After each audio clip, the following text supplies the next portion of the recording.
Saudara Timnas Indonesia U23 melenggang ke final Piala AFF U23 2025 usai mengalahkan Thailand. Untuk ketiga kalinya Garuda Muda maju ke partai puncak. Indonesia dan Thailand bermain imbang 1-1 di waktu normal. Di babak perpanjangan waktu, skor tak berubah. Saat adu penalti, dua algojo Thailand ini gagal menunaikan tugas dan skor akhir 7-6 untuk kemenangan Indonesia.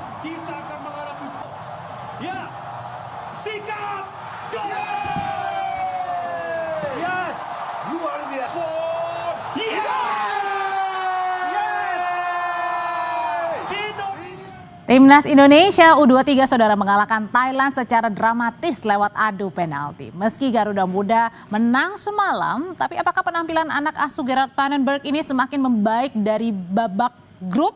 Sudah hadir bersama kami malam hari ini untuk mengulasnya. Ada analis sepak bola Anton Sanjoyo. Bung Jo, selamat malam. Selamat malam Audrey. Bung Jo, nah kalau kita lihat statistik dari ASEAN United FC ini, Indonesia kan boleh dibilang menguasai lapangan dengan penguasaan bola sebesar 70% dibandingkan dengan Thailand yang mungkin sekitar 30%. Nah, tapi Indonesia ini lebih nampaknya ya sedikit mengirim ancaman ya ke Thailand begitu lewat tiga tendangan yang mengarah ke gawang Thailand. Nah, sementara untuk tim Thailand sendiri lebih banyak tendangan yang mengarah ke gawang lawan dengan 5 peluang. Nah, berbicara soal akurasi tembakan Karek Arel dan juga kawan-kawan nih yang juga lebih rendah dari Thailand. Nah, tapi kalau sebenarnya kita melihat secara garis besar dari data dan juga perbandingan pertandingan yang semalam ini, Bung Joy, apakah penampilan timnas kita ini semakin membaik? Kalau kita bicara penampilan sejak dari pertandingan pertama melawan Brunei Darussalam, sebetulnya ada tren ketika lawan Brunei itu karena lawannya Brunei menang sangat besar, seolah-olah sudah berada di puncak. Tapi kelihatan betul ketika menghadapi Filipina lalu menghadapi Malaysia, penampilannya flat bahkan cenderung menurun. Nah, kemarin itu menghadapi Thailand yang merupakan selalu menjadi lawan yang berat bagi Indonesia. Mau di kelompok umur, mau di senior, itu kelihatan betul sebetulnya Indonesia itu bermain jauh lebih bagus daripada 2 pertandingan sebelumnya. Melawan Filipina dan Malaysia. Tetapi memang dengan ball possession yang sampai 70%, mereka hanya bisa melesakkan kira-kira 3-4 shot on target. Dan itu menurut saya lebih karena pertama, Thailand bermain dengan sangat disiplin di lini belakang. Mereka tahu daya serang tim Indonesia sangat bagus dengan ball possession, dengan passing-passing pendek, tidak pernah ada yang dribble bola. Mereka nunggu di sekitar perimeter pertahanan, lalu menyerang dengan serangan-serangan balik. Dan itu sangat efektif. Yang kedua, ada beberapa formasi dari tim Indonesia yang berubah, yang membuat konstelasi di dalam tim agak kita jangan sampai ke sana dulu, Bung. Kita bahas satu-satu deh kalau gitu. Nah, Indonesia kan ini sempat tertinggal ya, tapi hingga akhirnya di menit-menit terakhir ini gol Jans Raven ini menjadi penyeimbang. Jadi satu sama begitu ya. Tapi pelatih Van den Berg ini memasukkan nama Muhammad Ferrari dan Brandon kemudian juga Cinnamon, dan ini bermain bukan pada posisinya tadi seperti Bung Joy melihat. Nah, ini sebenarnya sedang otak-atik apa nih Van den Berg pada Karena saat memang itu? ada sejumlah pemain, terutama kalau kita bicara Akhan Fikri cedera, itu membuat pemain seperti Donitri yang harusnya ada di sayap kiri pertahanan, dia ada di posisi pemain nomor punggung 8.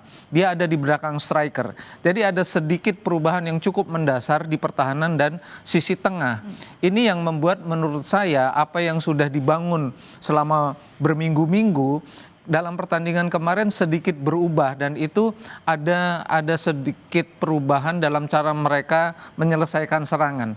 Ini yang membuat shot on target tim Indonesia kemarin U23 itu tidak sebagus Thailand. Padahal mereka betul-betul menguasai, bahkan Thailand bertahan betul-betul di perimeter pertahanannya sendiri. Bahkan kemarin bermain di setengah lapangan sebetulnya.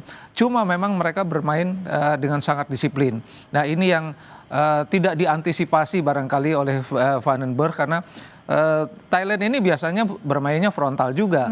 Tapi ketika menghadapi Indonesia dengan penguasaan bola yang sangat dominan, mereka tahu harus bertahan seperti apa, mereka tahu building up-nya untuk menyerang seperti apa dengan serangan balik. Tapi kalau misalnya kita menguasai 70% dan kemudian kita baru menit-menit akhir nih golnya ini bisa dibilang sebenarnya kecolongan atau kurang apa sebenarnya catatannya, Bu? Enggak, kalau menurut saya Thailand memang bermain dengan sangat cerdik. Mereka bisa mencuri gol awal, tapi dalam catatan saya mental pemain-pemain Indonesia sangat bagus. Oke. Karena mereka ketinggalan itu hampir 40 menit lebih ya, 50 menit lebih.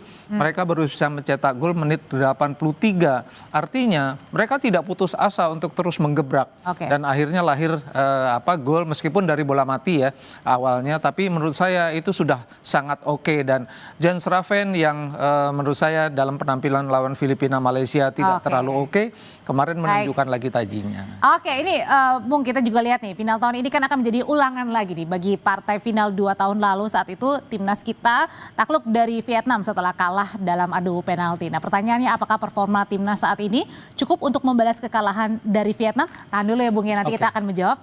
Kita lihat dulu yang berikut ini.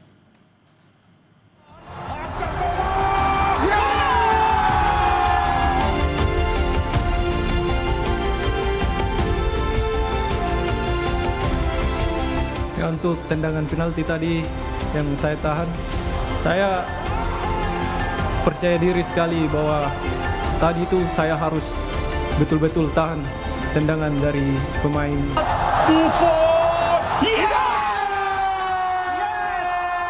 Menang karena penalti ya kita harus nikmati. Kita masuk final, itu hal yang luar biasa. Ya kalau bisa tentu kita juara.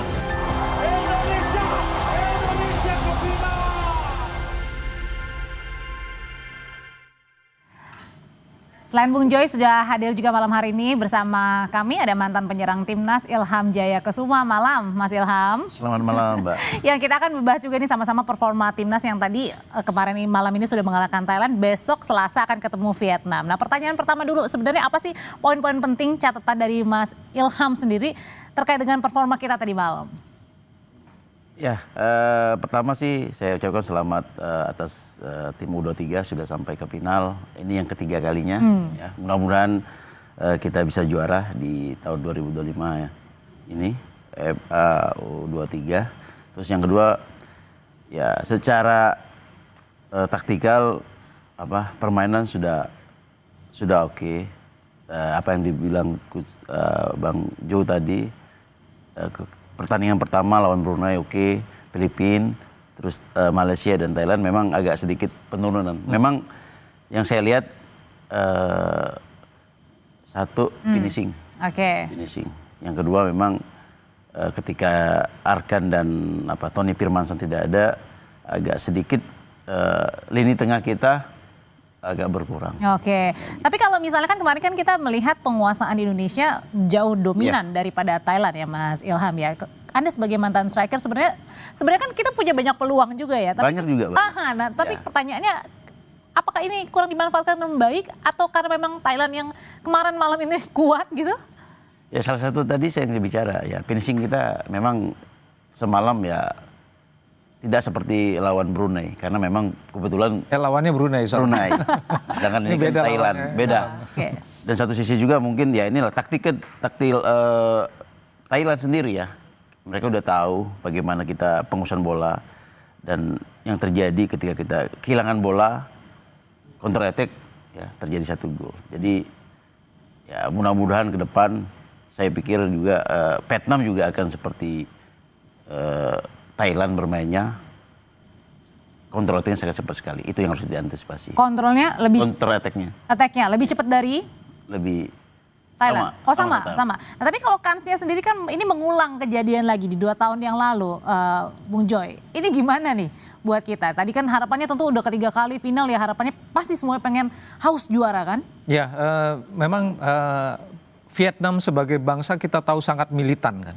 Jauh lebih militan daripada Thailand. Dan ini yang kita hadapi pada gelaran final yang terakhir.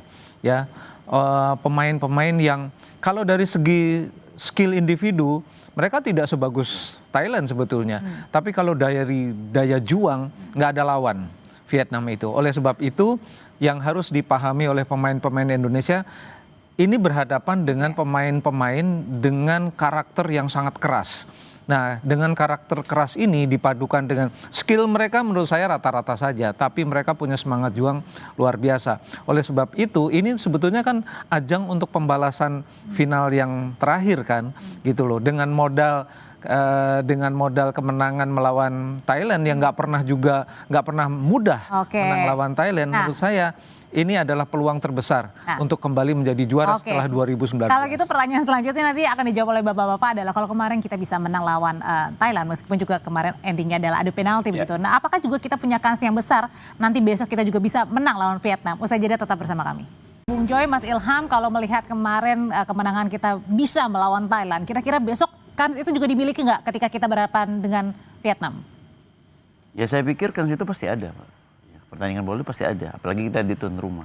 Ya, untuk saya di juara itu ya saya rasa udah terakhir kan, Ilham udah final, mau apa lagi ya kan, harus juara. Apalagi bermain di sini, ya kan. Terus ya mungkin beban yang dari semifinal sama Thailand, ya mudah-mudahan lepas bermain seperti Brunei, cair. Kemarin tuh sebenarnya saya khawatir Ilham. Kenapa? Karena pressure-nya kan tinggi. Pasti. Melawan Thailand yang selalu Indonesia tuh selalu dibilang selalu head to head-nya jelek dan segala macam. Enggak, kalau lawan Thailand saya bilang head to head Indonesia bagus yang di kelompok umur. Makanya kemarin kan mainnya lepas ya.